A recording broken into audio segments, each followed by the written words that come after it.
We're studying Srimad Bhagavatam, Canto 3, Chapter 6, entitled Creation of the Universal Form. We're on text 32. Text 32, it's February 17th, 2024. All right. So this is text 32, Chapter 6, Canto 3. Visha, Visha, Avartanta, Avartanta, Tasya, Tasya, Orvo, Orvo, Loka Vritikari, Loka Vritikari, Vibo, Vibo, Vaishya, Vaishya, Tat, Tat, Udbhava, Udbhava, Vartam, Vartam, Nrinam, Nrinam, Ya, Ya, Samavartayat, Samavartayat. Okay, so we'll do one line at a time. This is text 32, chapter 6, canto 3 of Srimad Bhagavatam. Visho Vartanta Tasyorbor, Visho Vartanta Tasyorvor, Loka Vriti Karir Vibho, Loka Virtir Karir Vibo, Vaishas Tad Udbhavo Vartam, Vaishyastad Udbhavo Vartam, Nrinam Ya Samavartayat, Nrinam Ya Samavartayat, Visho Vartanta Tasyorbor, Visho Vartanta Tasyorvor, Loka Vriti Karir Vibho, Loka Virtir Karir Vibo, Vaishas Tad Udbhavo Vartam, Vaishyastad Udbhavo Vartam, Nrinam Ya Samavartayat, Nrinam Ya Samavartayat, Vishovartanta Tasyorvor, Vishovartam Tatasyorbor, Loka Vriti Karir Vibho, Loka Virtir Karir Vibo, Vaishas Tad Udbhavo Vartam, Vaishastadud Bhavo Vartam, Nrinam Ya Samavartayat, Nrinam Ya Samavartayat,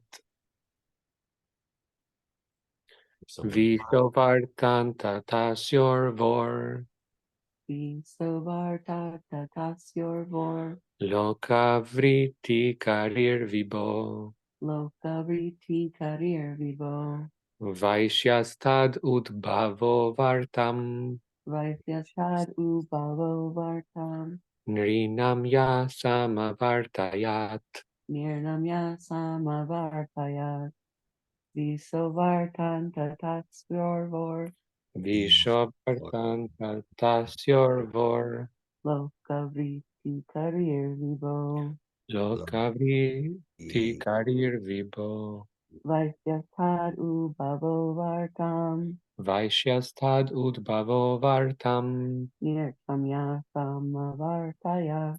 Nrinam Ya Samavartayat, Krishna. Vishovartan tatasyorvor, Vishovartanta Tasyorvor, lokavriti karir vivo, Loka Vriti Karir Vibho, vaishastadud bhavo vartam, Vaishas Tad Udbhavo Vartam, nrinam yasamavartayat. Nrinam Ya Samavartayat. Okay, we'll go to the word meanings. Visha, Visha, means of living by production and distribution. means of living by production and distribution. Avartanta, Avartanta, generated. generated.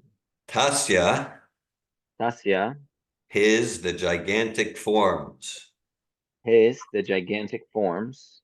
Orvo, Urvo, from the thighs. from the thighs. Loka vritikari, Loka vritikari, means of livelihood. means of livelihood. Vibo, Vivo, of the Lord. of the Lord. Vaishya, Vaishya, the mercantile community. the mercantile community. Tat, Tat, there. there. Udbhava, Udbhava, orientation. orientation. Vartam, Vartam, means of living. means of living. Nrinam, Nrinam, of all men. of all men. Ya, Ya, one who. one who. Samavartaya, Samavartayat, executed. executed. Translation.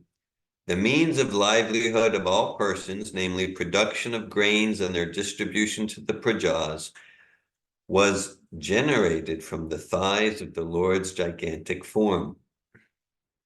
The mercantile men who take charge of such execution are called Vaishyas.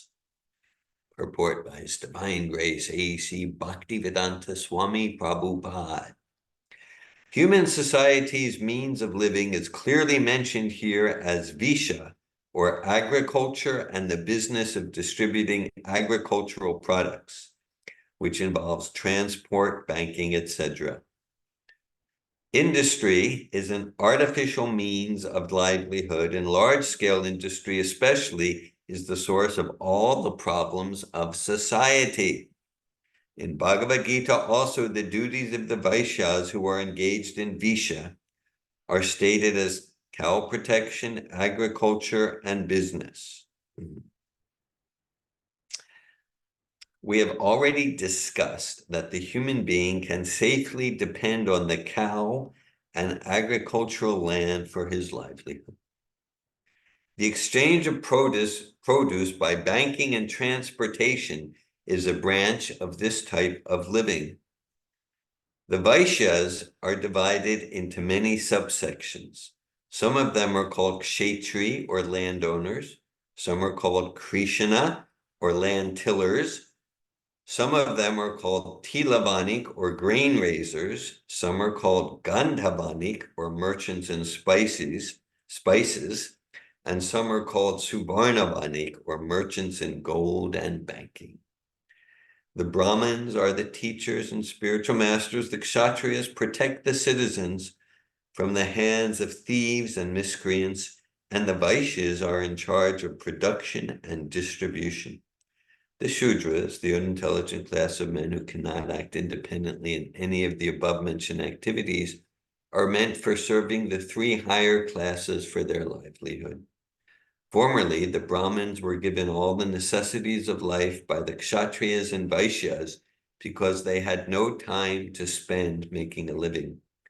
The Kshatriyas would collect taxes from the Vaishyas and Shudras, but the Brahmins were exempt from paying income tax or land revenue.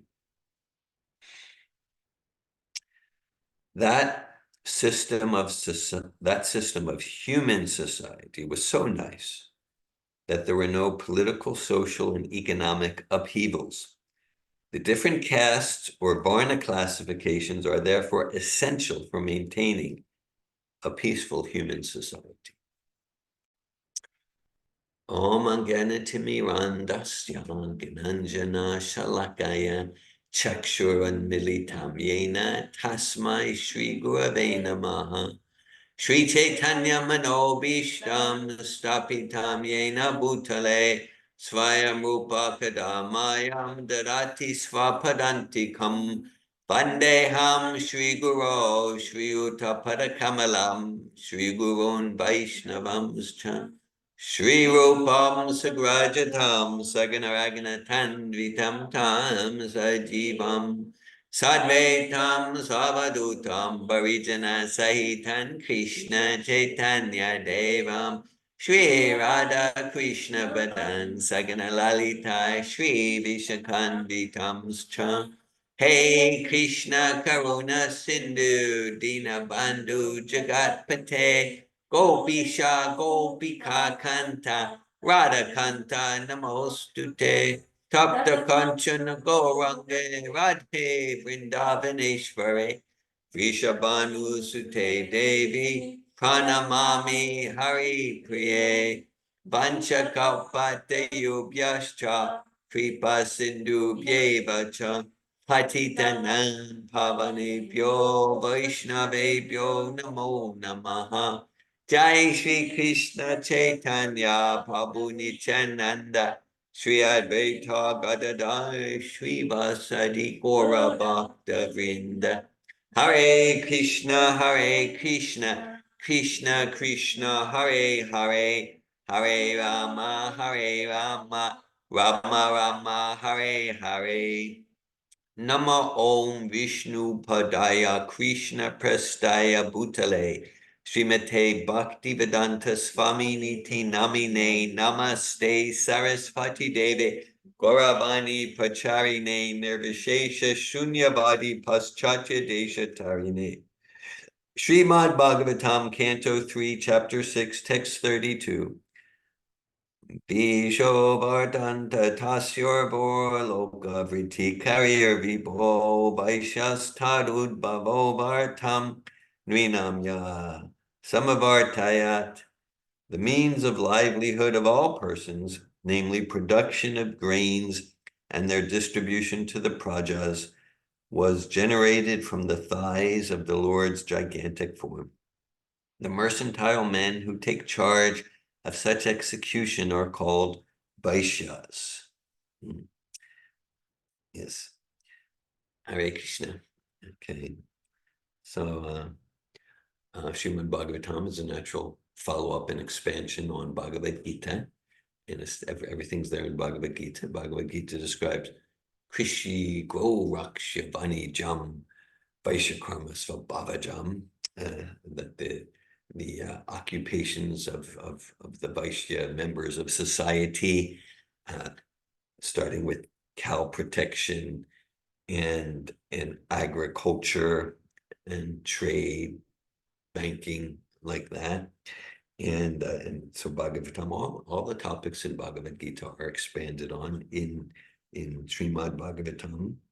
And okay, well, and Prabhupada mentions cow protection. Well, this is the whole Varnashram thing, of course, the vitiated or the distorted, perverted form, what's become known as the caste system, which is rightly severely criticized. The idea that one is whatever caste you're born in, then you're stuck there. And so that is rightly criticized. It's completely a material, non-spiritual conception.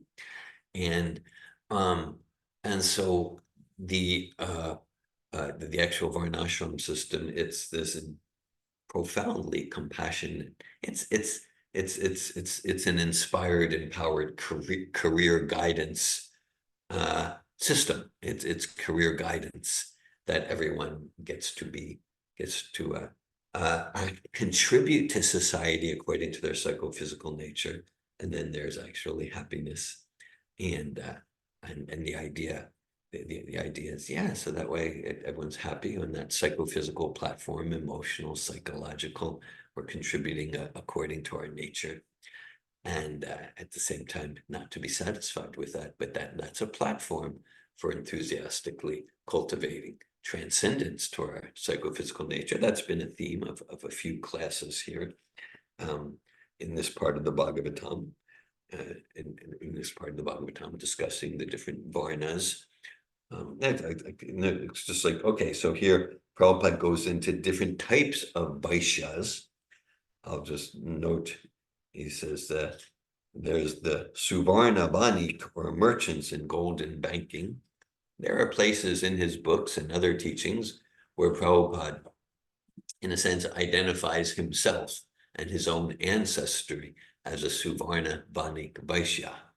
Okay, all right. So that Gaur Mohan Day, of course, he he traded in cloth like that, and so there's quite a bit in Prabhupada's books and other places about the Suvarna Varniks that they're in Chaitanya Charitamrita. And of course, with everything, oh yeah, but Srila Prabhupada's a Vaishya, right? So we, that would be very distasteful to think that way, okay? And so, because this is a material identification. Lord Chaitanya, Sri Chaitanya Mahaprabhu, he has one statement. He goes, "I'm not a Vaishya, I'm not a Brahmin, I'm not a Kshatriya, I'm not a Sudra, I'm not a Grahastha, I'm not a sannyasi, I'm not a Vanaprastha, I'm not a brahmachari, Gopi Bhartu Padakamalur Das Anudas. I'm a servant of the servant of the servants of the servants of the master of the gopis." Okay, so that's Srila Prabhupada. That's Srila Prabhupada. And so so this whole so there's a text in the Bhagavatam. Atapum birdvija shreshtas varnashrama vibhagasha svanustitasya dharmasya samsatim haritoshanam.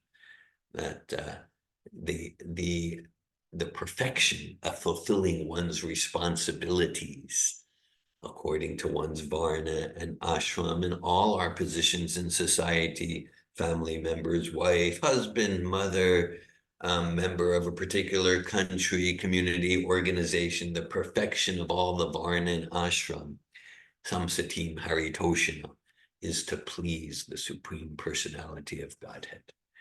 And to please the Supreme Personality of Godhead. And conversely, Dharma svanustita pumsam vishvaksena katasuya notpadaya yadiritim shrama eva hi kevalam. And if one fulfills their Dharma, and it does not provoke enthusiasm and attraction it doesn't provoke a taste for serving Krishna, then Shrama Eva Kevalam, completely, totally useless waste of time. So just to put things in perspective, like this Varnashram system, it's a very compassionate arrangement given by Krishna through the Vedas, and it's not the ultimate goal. So in the Sri Chaitanya Charitamrita, there is a conversation, extensive conversation between Sri Ramananda Roy and Lord Chaitanya, found in chapter 8 of the Maji Leela of Sri Chaitanya Charitamrita. And that's one of the 5 major philosophical conversations of Chaitanya Charitamrita. All throughout Chaitanya Charitamrita, there's pastimes and there's philosophy, and 5 major mega maha philosophical conversations.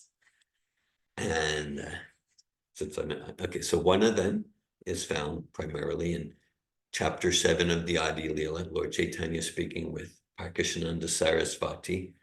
And it's not in chronological order because that actually happens after the conversation with Ramananda Roy. But anyhow, so then later in chapter 6 of the Madhya Leela, there's Lord Chaitanya's conversation with Sarvabhauma Bhattacharya.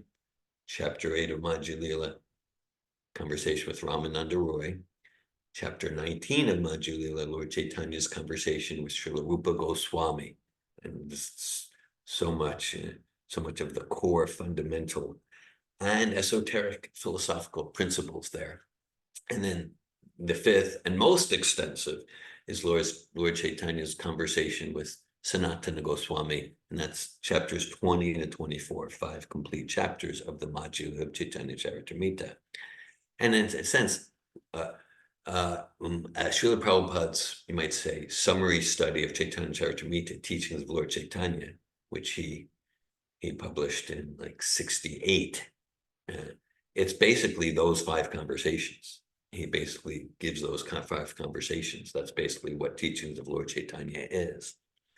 So, and in some of Lord Chaitanya's conversations, he's in the role of teacher, he's in the role of guru. In some of his conversations, he takes the role of inquirer, of student. With Ramananda Roy, he takes the role of inquirer. And this is it's very significant in many ways. So Ramananda Roy, in terms of the Varna, just like we said, oh, Srila Prabhupada comes from a Suvarna Vanik family. We know that from him. So Ramananda Roy, he comes from a Sudra family that happens to be involved in politics like that. And Lord Chaitanya is submissively hearing and playing the role of student, because Ramananda Roy, he's on the topmost platform of devotional bhakti, Krishna consciousness realization. Yes. And so Lord Chaitanya is the role of student, and it's quite extensive. And at one point in the conversation, Lord Chaitanya asked, what's the ultimate goal of human life? What's the ultimate goal of human life? And Ramananda Roy replies, Varnashrama Charavata.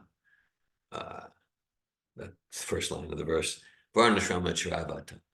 And it's a verse from the Vishnu Purana or Padma Purana about how Varnashram is the goal of human life. And so Lord Chaitanya hears it, to fulfill one's dharma in Varnashram. Lord Chaitanya hears it, and he goes, okay, but nah. He said that. No, I don't accept. He's not a very submissive student. Right, he was not a submissive, right. And this is there. There's places at the beginning of the 6th canto, Parikshit Maharaj asked some questions to Shukadev Goswami. Shukadev Goswami gives a reply, and Parikshit Maharaj goes, "Nah, I don't accept." Because it's like a test. It's like a test. Okay, so there's several places. It's this playful exchange. So Lord Chaitanya said, "I don't accept. Varnashrama is the ultimate goal." So then Ramananda goes, "Oh yes, it's actually karma yoga." And Lord Chaitanya, well, that's nice, but no, keep going. What more do you have for me? Jnana yoga, no. The first you accept, well, it's very nice, but that no. And then ultimately, well, okay, no, Ramananda Roy, he quotes a verse from the 10th canto, 14th chapter, spoken by Lord Brahma, and then that's the beginning of bhakti, devotional service without contamination of karma, fruit of activity, speculation, from wherever one's at in society, the Varna system, the ashram, from wherever one's at, engage in pure devotional service. And then Lord Chaitanya is, oh yes, that's resonating. Please say more. And then Ramananda Roy goes through he begins to express the different stages of pure devotional service and the different rasas up to the gopis, and it gets quite involved. So Varnashram has its place. The ultimate principle, yeah, we've used this analogy so many times, right? Borrowed from Srila Prabhupada, right? It's just like we're not the car, we're the driver of the car, and we want to know. Yes, we want to know our car. Am I driving in a mini compact that can fit in a tight city parking space? Am I driving an 18-wheeler? Am I driving a luxury sedan? What's the gas mileage? We want to know the car. And that's important because it takes us on our journey. We use it to take us on our journey. At the same time, we want to cultivate realization, I'm not this car. So yeah, get to know the body, the machine, how to use it for the ultimate goal of life, which is cultivating realization of transcendence to the yantra, to the machine. And so the Vaishyas, that's one like sector society, will have a particular psychophysical nature and engage in particular contributions the community, to the society. We hear most about like the cow protection. Just yesterday, Ladini Shakti and I, we were discussing about there's again some interesting conversations. There's that for animals, of course, every animal has its place and its special place in God's creation. And for certain animals, there's a natural symbiotic relationship with human society. And so this was this was about 12, 13 years ago. And going back further in January 2000, I published an article in the journal called Social Work. It's actually the most prestigious journal in the field of social work. It's called Social Work. And the article was called it's called Social Work and Speciesism. Social Work and Speciesism. And actually it was in 1999. I was in North Carolina. I was conducting some child protection training in Hillsborough, North Carolina. And then before like my plane left, I had like several hours. So I was right near a university, I think it was University of North Carolina, right near a library. So I went in and I did some research and I got some inspiration to write this article. And because social work, you can say it's the in postmodern terms, it's the quintessential woke profession, actually. Okay, it is. Well, I'm not even going to explain what it means, but it's progressive, and it's the profession where there's this most consciousness against all the isms, against the racism and the sexism and nationalism, and it's just like humanitarian, okay. All right, so I was okay. And anyhow, so so I had noticed, I did some literature review and there's the psych info. I mean, now you need to go to the library and like that, and on all the databases of those days, about a quarter century ago, 1999. And I saw, because you just find like thousands and thousands of articles about racism and sexism and all the other isms in that field. So I saw there was not one article about animals in social work. Not one. Nothing on speciesism, like to be prejudiced or biased against a living entity based on nationality or color of the skin. But against their species. So I wrote an article called Social Work and Speciesism, and I submitted to the journal, and it got published actually in their first issue of the millennium, January 2000. And I started the article because I knew, and some of you may have heard me tell the story, but I'll share it again. So the founding mother of the profession of social work, her name is Jane Addams. Jane Addams. She's the founding mother. And her story is like somewhere in the 1860s. She was a young woman, maybe in her 20s, a very aristocratic American family. She didn't have to work for a living. She just had a life of indulgence and gratification and this and that. And she was in Spain with some friends, Jane Addams. And they went to the bullfights in Spain.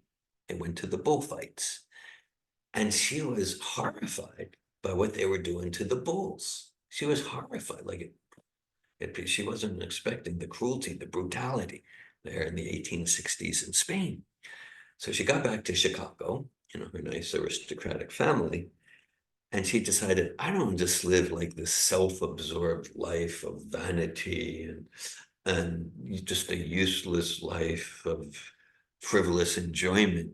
I want to really do something out of compassion to help living entities. And then she formed what's called Whole House, which is the first social work agency in the Western world. Whole House in Chicago, and then the whole social work profession grew out of that. So what struck me is it grew out of her compassion for the pain of animals. So I started my article and I said, maybe the founding mother of our profession, Jane Addams, maybe she was wrong. Maybe she was wrong. Maybe it's just some foolish sentimentalism. That why is she compassionate for animals? And then I went and was like, yeah, there's not one article about social work and speciesism. And I went on to write the article, reference some Vedic sources, this and that. And okay, and I every 5 years or so, I do an internet search, and this article that I published in January 2000, it's actually used more and more in university courses as required reading and things like that. So somewhere about 12 years ago, someone actually she's someone from a Turkish background studying in Canada, and she found my email address and contacted me, and she was so happy to contact me because she was so inspired 12 years earlier by this article, because she was also like vegetarian, and she's a PhD in social work. And so she said, oh, I thought you died or something, and we couldn't find you, and somehow we found your email address, Yeah, no, I'm here, I do what I do. And then because she said like they give talks on that article and this and that, so it was very encouraging for me that my writing had some effect. And then so she started an organization called Social Workers for Animals. Okay, Yeah. she started an organization, and she and her team, they wanted me to be whatever, the president, the chairperson, like that. So I was very honored. And I had some exchanges with them. There's some interesting exchanges, very fruitful and enriching. Of course, I declined to accept the service. I decided it wasn't aligned enough with my life purpose. I forced them well. And one thing, we had one, yeah, okay, because, and this relates to my conversation with Ladini yesterday. Yeah, that because there's some, the ideas, the vegan, and it's completely unnatural and even violent, for example, to the cow, to milk the cow like that. So of course, we completely appreciate, that if someone wants to take a stand against the brutality and violence and greed of the modern day dairy industry. Okay, I mean, that's a whole conversation. And okay, that's clearly very, very demoniac consciousness behind that. Okay, that's there. At the same time, it's not true that to have relations, to ride horses or to milk cows, any sort of that's all exploitation. No, that's not true. That's not true. And so from the Vedas, we get this more complete knowledge. And again, some of you are going to be shared back the years 1992 to 1996. 1992, 1996, I was living in a place between Alachua and Gainesville, and the owner had a cow that milked. And sometimes the owner would go away for like a month, and for like every day for a month, I'd be milking a cow twice a day. The cow's name was Rukmavati, dear and affectionate relationship. And so this I had, apart from what I might read and that knowledge, but I had clear experience. The cow produces a lot more milk than its calves calves can drink, and then the cow's in pain when its milk bags are full. And so to milk the cow, it's a very symbiotic relationship, of course, when done with loving and care. And of course the milk that's produced, I was so happy to get to offer that milk to Srila Prabhupada, to Krishna, and then for Sita and Abhi to have it, because it was a quality that cannot be found in the supermarket like that, and completely fresh.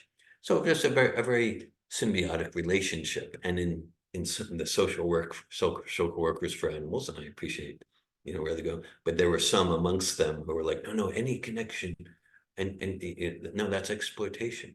But no, so there's a natural symbiotic relationship between humans and like the Vaishya sector, like the Brahmin sector is dealing mostly with principles of truth. Kshatriya sector is dealing mostly with people, managing people. Vaishya sector is dealing a lot with managing animals, living entities. Sudra sector is dealing a lot with dealing with matter and things and like that.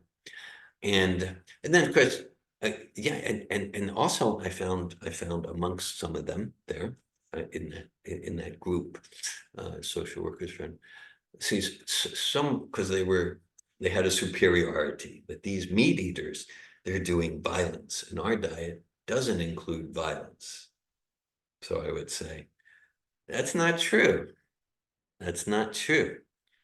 Srila Prabhupada sometimes references a college classmate of his, Dr. Bose. There's a few, there's a Bose that was a military leader at the time of Gandhi. There's another Bose that did research, a chemist, and he did rigorous experiments that showed that plants and trees have feelings. So of course we know from the Vedas, no, there's a spirit, soul in the blade of grass. They do have feelings, but I could see there was some psychology amongst some of those who were vegan, which is, I respect their dietary choices, but like to feel more superior, like we have no violence. No, you do, but to try to justify that, oh no, only the animals feel the pain. No, the plants feel the pain too. Just to a relatively lesser degree, because consciousness is relatively less developed. So that's the principle. Minimize the violence we do in providing nurturing for our body in the food we eat, to endeavor to minimize the violence we do. Because sometimes we get into discussions, it's like, killing a cow, a chicken, and then those who eat meat will go, oh, well, you do violence too. What about the tomato or the carrot? That's living entities too. So that is correct. That is correct. And then the principle is less violence. It's like, okay, so like if we have a knife, is it less violence to slice a tomato or cut the throat of a cow? It's like a very like visceral question. Or let's say there's a say we're in a house and there's a fire, and people have plants who are very dear to them. People talk to their plants. So let's say there's a fire, and you got 10 seconds. You save your dog or your plant. Where are you going to go? And you're going to get your dog. Right? This is just practical. Just going to put on myself. First yourself. Yeah, no, that's what love needs, first yourself. So we're doing a thought exercise here. So the idea is, okay, I clearly have time to save myself, and I have 10 seconds, and I can choose dog or plant. No, but you say yourself. That's because the human form, see, all spirit souls are equal, all drivers of the car, but the human form has more developed consciousness. That's why it's understood. In one sense, that life is worth more. In one sense, it's all equal. Vidya vinaya sampane brahmane gavi hastini shniche vasapake pandita samadarshina. The humble sage sees with equal vision a learned and gentle Brahmin, a dog eater, a cow, an elephant, like that. So in one sense, there's equality, but then with some psychophysical natures have more developed consciousness. So the fact that we get the dog before the plant, not that the plant doesn't have consciousness, but the dog has more developed consciousness. They can feel pain more. Okay, we can just see from practical thought exercises there, the hierarchy of consciousness. So what the Vedas present, Bhagavata, it's completely meeting everyone they're at, accommodating everyone, completely liberal, and simultaneously hierarchical. And the hierarchy, it's not based on how much education material one has, how much one's birth, of what family you're born in, how much money one has. The hierarchy is based on consciousness and compassion. And so, yeah. So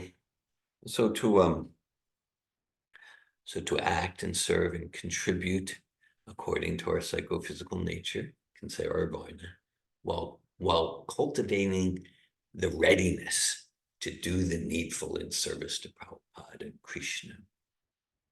So yeah, sure. I remember some of you may maybe have heard me tell this story. This was,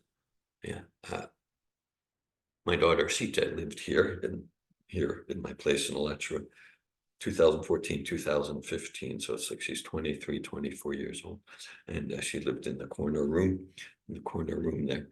And so I remember once after she'd been here for several months, and I was courageous and I took a peek into her room.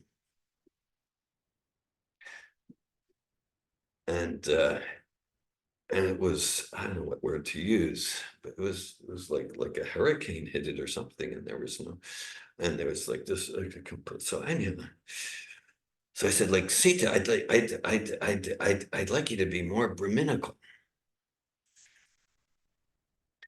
And then Sita said, Dad, you're asking me to act in a way that's not according to my nature.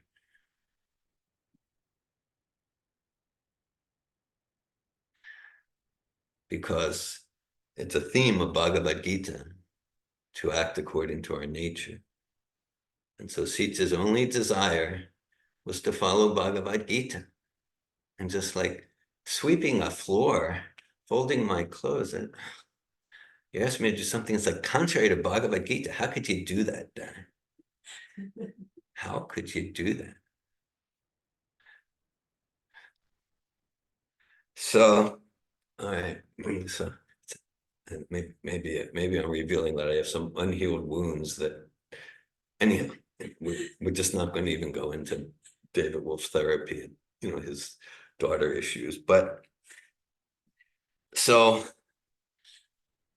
yes, so okay, so the idea, of course, Sita with such a clever response actually covertly reveals her Brahminical nature. So the idea is, yes, sure. So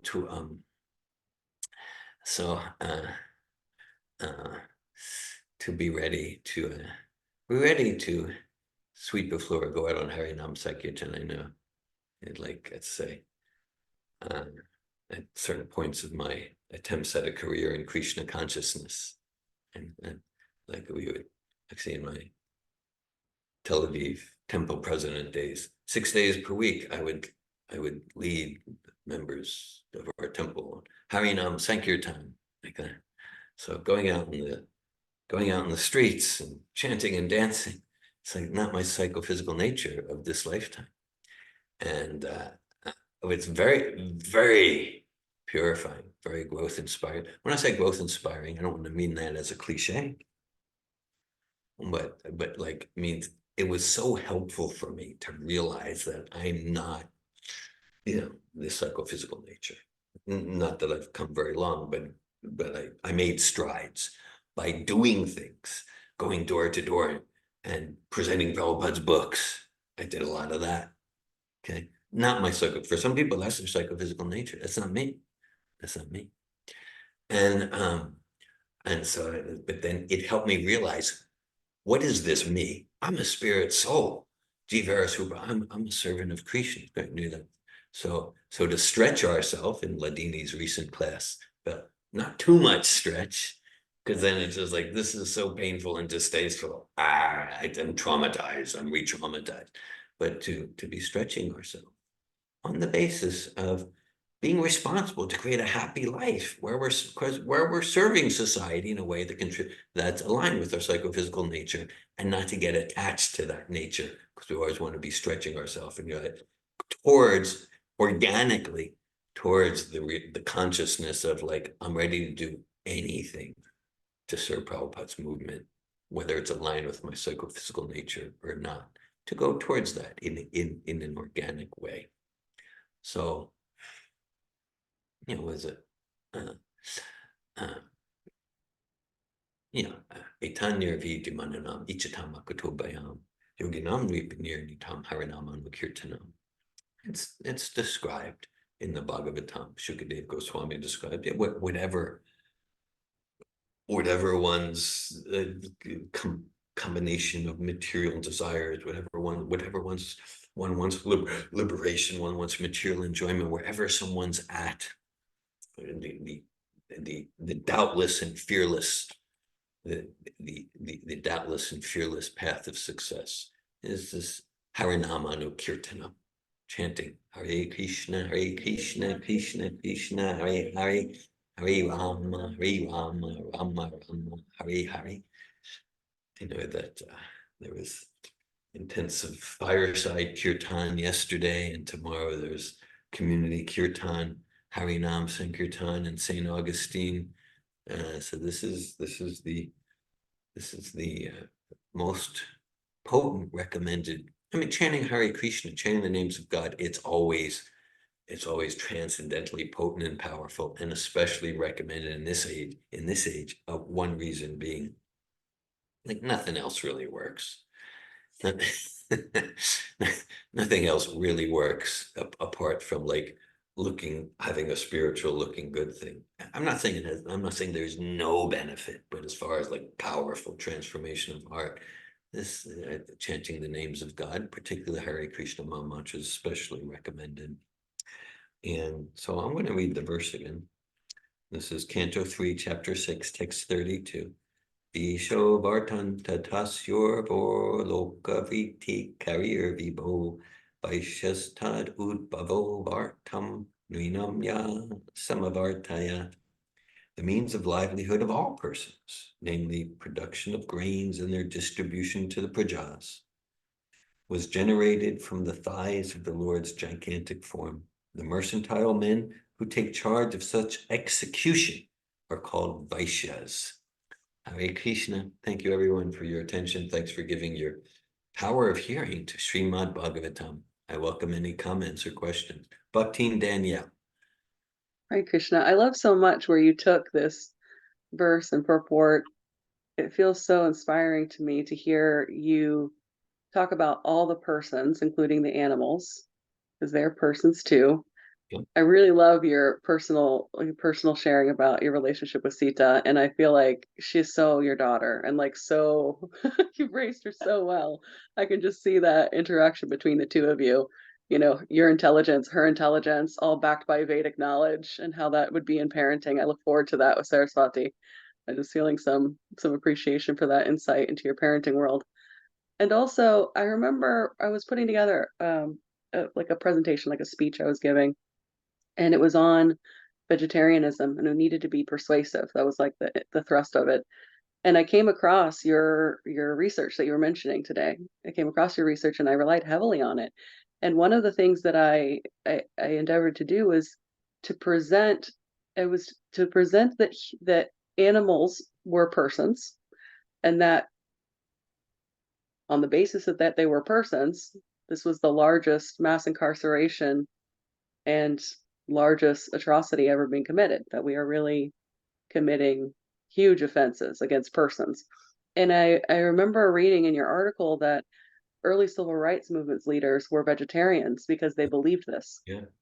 And I could see when I was presenting that information, people were shocked because it's been scrubbed pretty heavily, I think, from the conversation.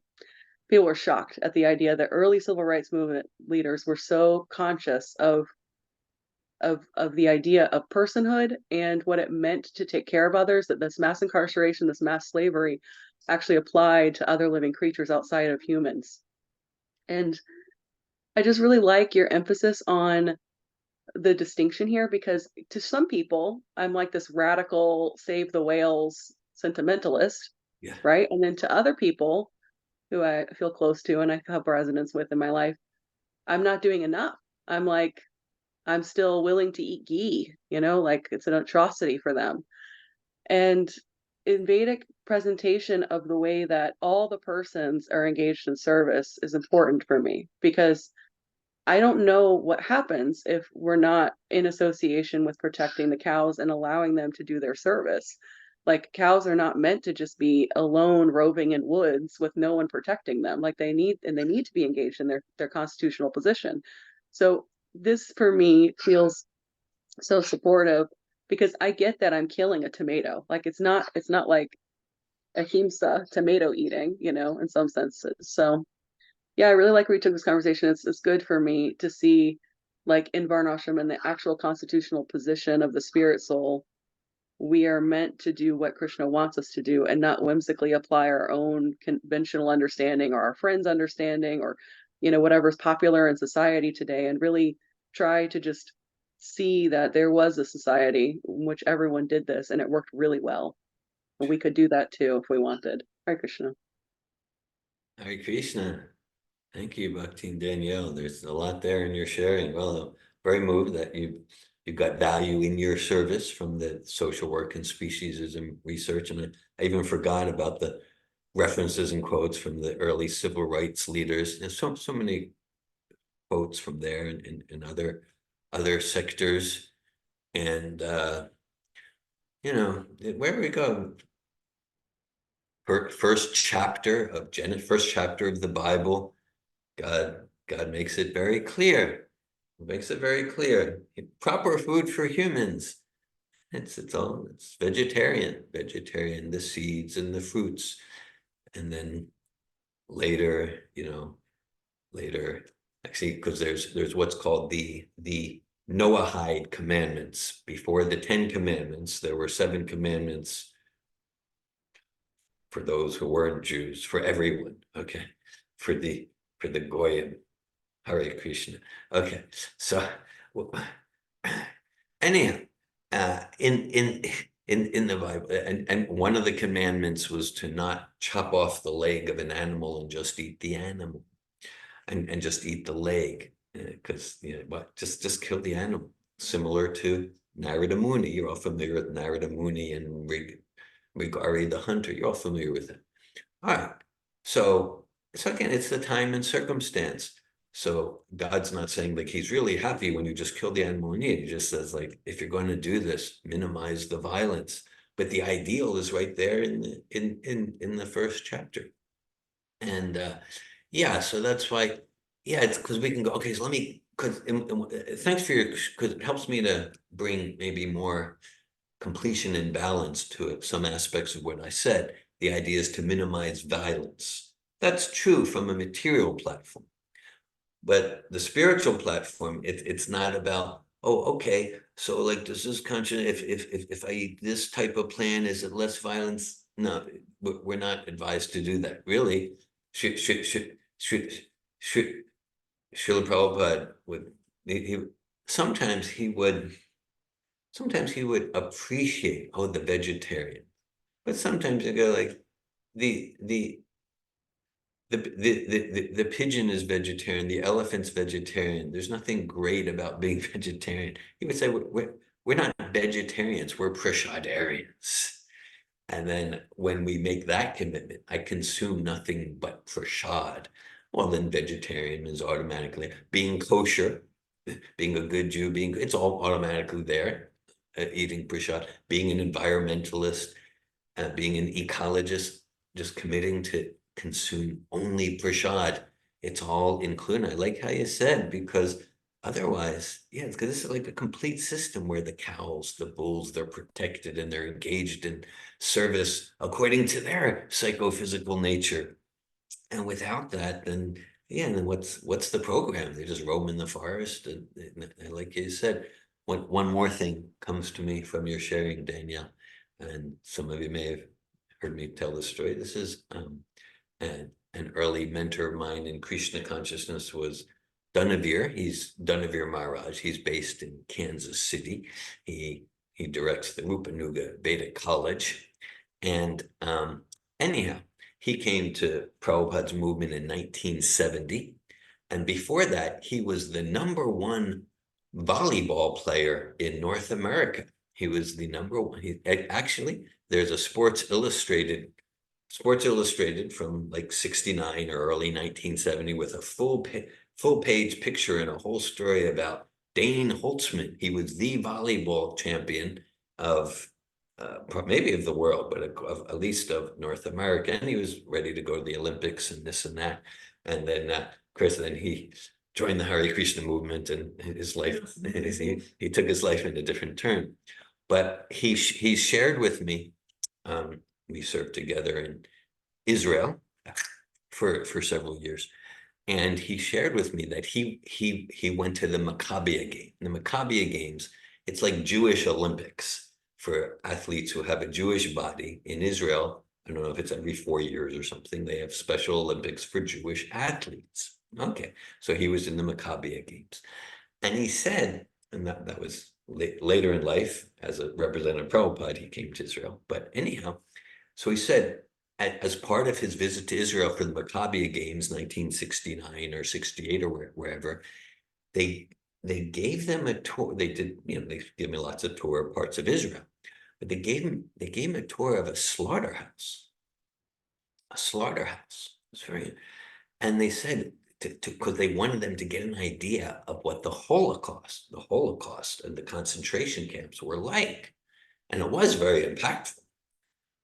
But then later, a little later, when he started reading Prabhupada's books and chanting Hare Krishna like that, he realized, like, this is incredible, the cognitive dissonance, because that we get, that's what the Holocaust was like. So that's what they were doing to the Jewish human bodies. We get that, and it's terrible. But then why are you still doing it to the cows and the chickens? But like somehow, so yeah. So for sure, the animal's feeling lots of pain. So, and like how you said, it's the most atrocious, abominable Holocaust of all time, and it's going on full force. Thank you, Daniel. That's that. Yeah, I can speak. Yeah, yes. Ladini. Well, thank you for the class. I was hoping I will get the responses to my questions, and you kind of did it all throughout the session, so it was nice. But I got recently in some related to this topic, to an online Facebook conversation. It was, I'm especially on Facebook, I'm really trying to follow the rule, don't argue with idiots.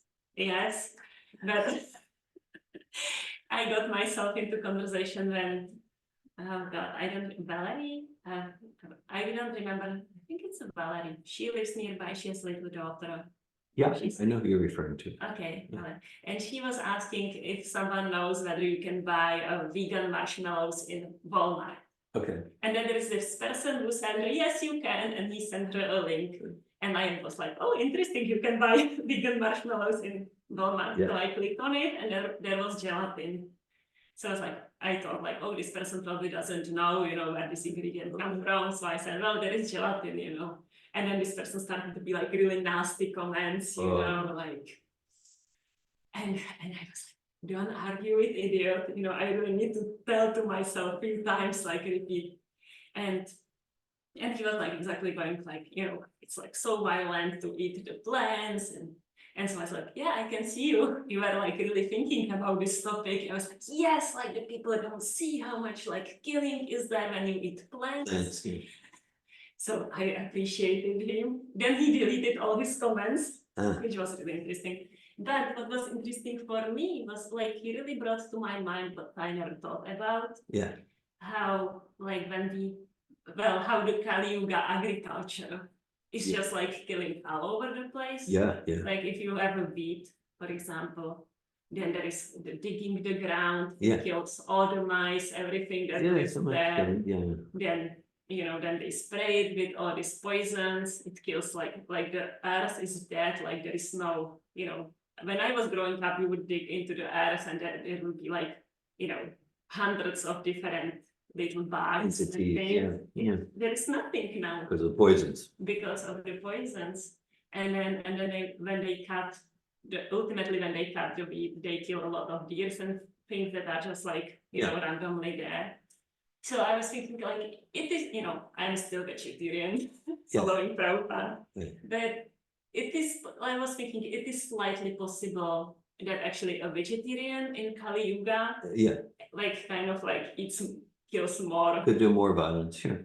In compared to, it would only have to be like 3 grazing animals that would, if you have a pig in the farm and you feed it a wheat, that doesn't. So it's just like this Kali Yuga, it's just so crazy, and I can so relate how they went to the slaughterhouse and they were not getting it. They're not getting it. It's like I think the more violence in my life I encountered, the more I was completely like Oblivious. I think it's even like kind of almost like impossible to get it. But I don't know, something is happening there. My sister is doing some experiments on cows now because she's studying PhD. I will not go into the detail, but all of that is just like such an insanity. Like when you see, it's clear, but when you are in the middle of it, it's just... So I watched a movie. It was called Biggest Little Farm, and it's actually people who are doing like the old-fashioned agriculture, like no digging, no poisons, nothing. And they started on this like dead ground in California. And what they started with, they got the animals like cows and sheep to get the manure to. Why I say that was interesting, they get like such a massive infestation of all the animals, like snails, snails, mice. And the first 7 years they didn't have anything because the animals would just eat everything to the ground. And they kept like faith. They were determined, They had faith, they just like it has to like work somehow, God didn't create it in such a way that. And after the 7 years, the predators came, like the owls, eagles, coyote, and it really balanced out. I was balanced when I say, but they had to persevere for 7 years with like getting nothing from their production because, of course, like let's say the wheat, it's a feast for the herbivores, and then there is so many herbivores that it becomes the feast for the carnivores. And then the natural balance, and it was so beautiful to watch it. It was like such a glorification of the Lord, like how he really did it in such a way that it's balanced. But as soon as the Kali Yuga mind starts to like try to like adjust, calculate, manipulate, it's like then the solution's always more problematic than the problem. And we are getting so Prabhupada says it all the time, and we are getting like so entangled in that. Like if the whole world was like, okay, let's go back to this, then we are like 7 years with no production, So we kind of like have to keep like poisoning, killing, creating more imbalance, and then rather pretend to not see. But it was interesting conversation with this person who I had to control myself. That even though, whatever the vegetarian production, so much violence, unconceivable, unnecessary violence. Thanks for sharing.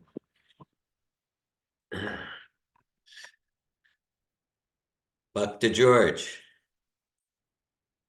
Hare Krishna, Dhira Govinda. Thank you so much for class. I wanted to share a part of this purport that stood out to me was when Prabhupada speaks about the Sudras at the end of the 3rd paragraph of the purport. He says, the Shudras, the unintelligent class of men who cannot act independently in any of the above-mentioned activities, are meant for serving the 3 higher classes of their livelihood. And the thing that that almost like triggered me a little bit was the idea of unintelligence and not being able to act independently. Having gone through like a lot of education in Kali Yuga currently, I have some maybe realized knowledge that the educational system and it supports everything the Prabhupada says, is almost like these days designed to turn off the intelligence and just as a means of teaching us how to obey, how to be, how to be completely dependent on I mean, we're all Shudras, right? So it's almost like teaching us to be completely dependent on the Shudra class leading the world. And I was reminded of a patient of mine that I was treating. She was a physician, and she was very dissatisfied with the medical field. And she said something to me that I remember to this day. She said the A students are working for the C students.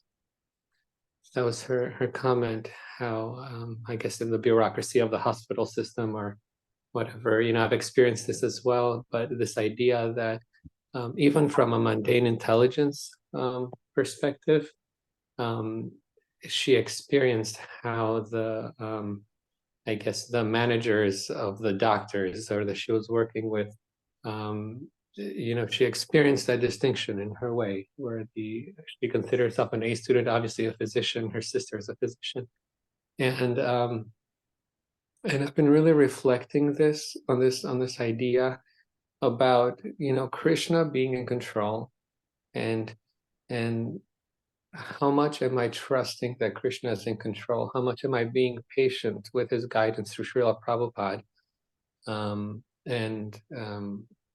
Unlike not acting independently like the Shudras were, I'm endeavoring to try to not act independently or whimsically on my own behalf, separate from what Krishna is giving me.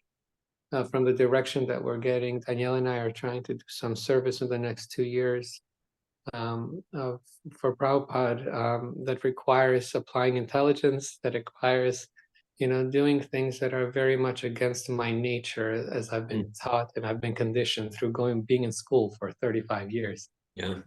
So Danielle's reading this book for PPTC called The Dharma of Work.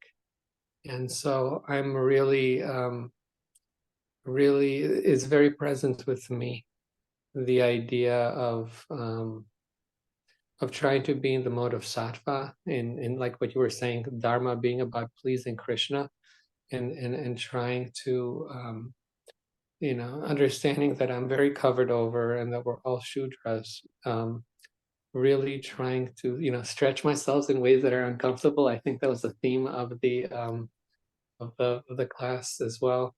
Stretch myself in an entrepreneurship ability, by being completely dependent on what Krishna's guidance for me is, and not depend on my own kind of ideas and knowledge and whimsical actions, my own impatience, my own all the anarthas that I have. So yeah, I guess I just wanted to share that. I'm very interested to read that book, Dharma of Work, and kind of proceed with intelligence in this endeavor. Yeah. Thank you, Dr. George. Thanks for your personal sharing there. And I'm in hearing your sharing, I'm reminded of the last line of Prabhupada's purport of the previous verse. He writes, "The problems of modern human society are due to the lack of qualified Brahmins and Kshatriyas and the over-influence of the Vaishyas and Sudras by so-called general franchise." Yeah, Prabhupada would talk about, like in the idea of education, so-called Brahminical, but people are trained to become dogs. The idea of a dog is just like, will you be my master and feed me? That it's the idea. Now I got these degrees. Now I'm just looking for someone to hire me, a C student to hire me. Will you feed me? And then the military industrial complex, and lately Kshatriya Vaishya, and the idea is that the so-called Brahminical intelligence, the science and all that, it's used to serve the military industrial complex, and like we can see that. And yeah, and then so in one sense, so the idea of like those with psychophysical nature of the Sudra, there is an advantage there because they have a natural propensity to serve, and that can be very helpful for bhakti. Now, also the psycho, no one's a Sudra, no one's a Vaishya. We're all spirit souls. That's what Lord Chaitanya says. I'm not a Sudra. I'm a servant of the master of the gopis. But those in bodies with psychophysical natures, kind of like, yeah, the Sudra. It might mean that if there's too much independence, then okay, whatever money they get, they'll spend it for drugs and to get drunk and for and like that. And you know, that's kind of it's like it's not meant to be degrading or oppressive. It's meant to be compassionate. It's meant to be compassionate, just like, you know, till a certain age, a spirit soul in a child body. Well, yeah, so here's $5,000. Just spend it however you want. No, at a certain age, okay. And even then it's risky, but let's see how it goes. So it's compassionate, it's protective like that. Thank you, Bhakti George. Yeah, I appreciate you emphasizing the fact that we are spirit souls and servants of the servants of the master of the gopis, because I appreciate that. I'm going to lean on that. And the goal of life being to serve, obviously, Krishna and Prabhupada. So that feels very encouraging for this endeavor we're about to take. Haribol. Hare Krishna. And then related to this discussion, at one point, yeah, like Ladina, you shared like, and people can just be like so dull. I mean, the slaughterhouse in Israel and the Holocaust, but so how come you do? And you said you yourself, you experienced the more violence you were involved in, the more dull. I'm reminded here of like Lord Chaitanya, you know, like before he took sannyas. So he had that conversation with the Chan Kazi, who was like the governor, Muslim governor, because Chan Kazi sent his men to break the mridungas and stop the kirtan. Okay. And then, so then Lord Chaitanya is talking to the Chan Kazi, and Chan Kazi is a little scared because Lord Chaitanya had like 100,000 followers, some of whom got a little violent. Okay, Lord Chaitanya, he was nonviolent, but some of them, they destroyed property. And this is what happened, 100,000 followers. And so Chankanji's like, whoa, you all come into my house, you know. So then he sits with Sri Chaitanya Mahaprabhu. This is Sri Chaitanya Mahaprabhu is probably in his maybe early 20s, got the long hair, hasn't shaved up for sannyas yet. And then you would think in Lord Chaitanya, in talking to the Chankazi, probably the first thing he's going to talk about is chanting the names of God and Hari Nam, even if it's the name of God, it's in the Muslim religion. But don't stop the chanting names of God. You would think that, because that's what it was all about. The Chankazi tried to stop the kirtan because he was influenced by actually members of the Hindu sect who were envious of Lord Chaitanya. It wasn't the Muslims, but the Hindus were envious of Lord Chaitanya. That's one whole thing. But anyhow, Lord Chaitanya, he didn't, at least he didn't talk about chanting the holy names of the divine. He talked about stop killing the cow. It's very relevant. Well, because like the whole theme there was about Harinam Sankirtan, the names of God. God has unlimited name. But he's talking about stop killing the cow. And one thing I get from that is like Lord Chaitanya gets like, if you're killing and eating the cow, any animals, and especially the cow, you're just not going to get basic stuff about spiritual life. You're just not going to get it very deeply. You're not going to get the subtleties, the nuance. Now, even if you're have PhDs and big philosopher, like if you're involved in meat eating, like you're hardly going to get it. So just interesting that that's where he started. Yeah. The intelligence is lost. Intelligence gets lost. Yeah. I have a question. Damayanti.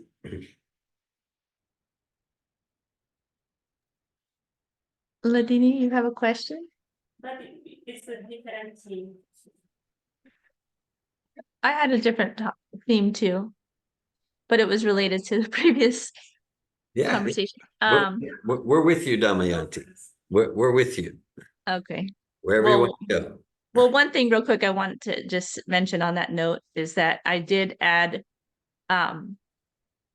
cow glorification to my intention on social media. Like it's just one topic that I'm adding is just glorifying the cow and just bringing awareness. It's the everything that's wonderful about the cow. So yeah, that's one of my purposes. Anyway, I just wanted to share, and thank you for the class. Thank you very much for the discussion in class, everyone. I just wanted to share that I really like the experience of going out on Sankirtan, and I do think I might have the psychophysical nature to go out in public, Yeah. and enjoy it and love people and be loving and just, I think it's natural for me. But even though it's natural, I'm not comfortable. I have my conditioning and my personality and my, everything else about me that I'm identified with, like my projects and my problems and everything I was had my mind on. And I just wanted to say that going out really is a relief from misidentification of the soul with the body and the mind and ego, false ego and everything.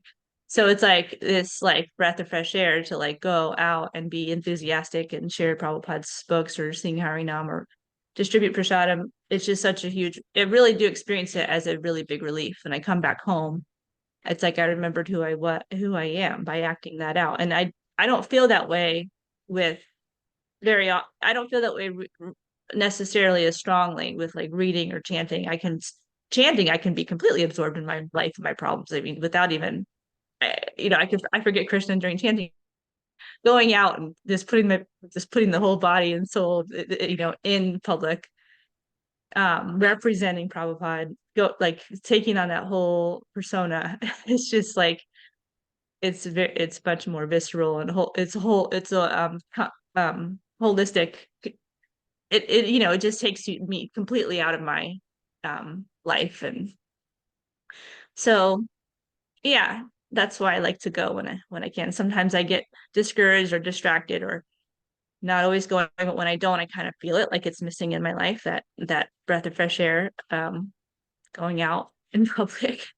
So that's all. I just wanted to share how liberating it can be, even though it's uncomfortable at first, but then after, or right when I break through the threshold and interact with my first person, or just that moment, it's immediately feeling liberating. And then and then it has an effect for at least one day. So maybe I should go out every other day so that I'm liberated. Anyway, don't hold me accountable to that idea. It just came out. Okay, Hare Krishna. Hare Krishna. Thank you, Damayanti Prabhu. Very inspiring, and I'm so much appreciating. I know it's rare that I join you, but I'm so much appreciating that you do go out, you and Garuda Prabhu and your family. You go out and you organize going out Harinam Sankirtan for the community. And just as you're sharing, I'm looking right across from me, the picture of Lord Chaitanya and the whole Panchatattva in the streets of Navadvip, and that's the beginning of the Sankirtan movement. Srila Prabhupada, he just went out and had kartals and started chanting, and that's why all around the world people are chanting Hare Krishna. And I'm so inspired again, it's your psychophysical nature, and that's everyone's spiritual nature. And so you have awakened realization about that, and you enjoy it. As you know, for whatever it's worth, I give you my full encouragement to maintain and increase and deepen Harinam Sankirtan. Thanks for sharing. Very inspiring.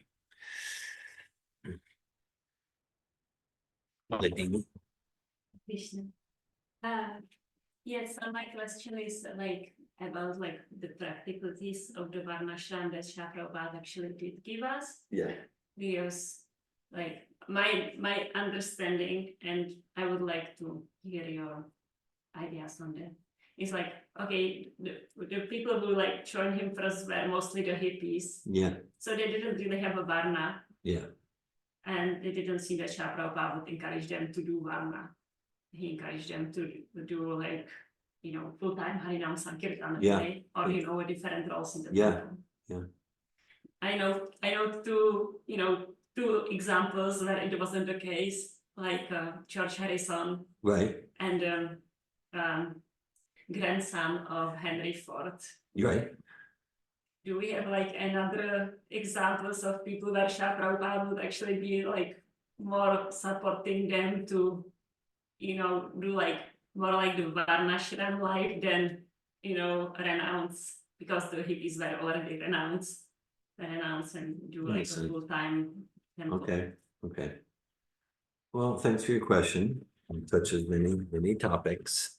Okay, yeah, the whole thing of how to practically apply, but Varnashram, and that gets into a whole discussion. I've shared many times with about Kayapani Prabhu, and he was staffing an Ireland foundational seminar in 2004, and during a break, he came to me and said, he was staffing, he said, this is Varnashram, meaning like people honestly, courageously meeting themselves where they're at. Like that's the essence of it. And how to apply it gets into many questions. So yeah, for the most part, in Srila Prabhupada's time, there was only temple devotees. There was only temple devotees. And like there wasn't the congregation, like here, let's call it, I don't know, Sapphato Bhakti Yoga Community. Not sure if I'm comfortable with that name, but whatever. It's like we've, we don't really have temples. We don't have the ashram, but the idea is, the Prabhupada's mood, turn your house into a temple, right? And Lord Chaitanya did not establish any temples, right? And then his followers, the six Goswamis, established many temples. Bhaktivinoda Thakur, he established Namahat, practice Krishna consciousness in your home. He said like gatherings like about this, gatherings about 12, getting bigger than that. Okay, then form more home programs. Yeah, thanks for that. So Damayanti's right. Didn't Naveen Krishna Prabhu get encouraged by Srila Prabhupada to maintain his work life? Yes, the answer is yes. Thank you. Yeah, and the idea is, or even like in the early days, even 67, Gargamuni and Brahmananda, they were brothers, Bruce and Greg Scharf, and Prabhupada would sometimes call Gargamuni Garga money, because he gave him a lot of treasurer responsibility. But at one point, he encouraged him, work for your father. His father had a huge successful business in New York City. Work for your father. And then his father was a meat eater, but yeah, so that was like 1967. So and then more and more came, and so there's lots of lots of examples like that. I actually, and then those examples increased more and more, like they became, Prabhupada established the life member program, which at first was like lots of those with Indian bodies, but the idea wasn't like join the temple, but the idea is you practice in your home and support Krishna consciousness. So they both have their place. Kind of everyone's acting in society according to their varna, and then the temple structures. So yeah, there was many examples of that, and it was clear that even when Prabhupada first came, you mentioned like the hippies, when he first came, his vision wasn't necessarily like temples. It's here some of his early lectures, and he's speaking to like the ladies and gentlemen of the affluent section of New York, and to practice this bhakti like that. But then as things unfolded, he got these acid head LSD trippers crashing on his floor. And then it's like, okay, this is what Krishna's given me, So it's not like Prabhupada's plan was temples. His plan was like, and the general plan is all of it. Yeah, ashrams, temples, and home programs. It's all part of the vision. And yeah, we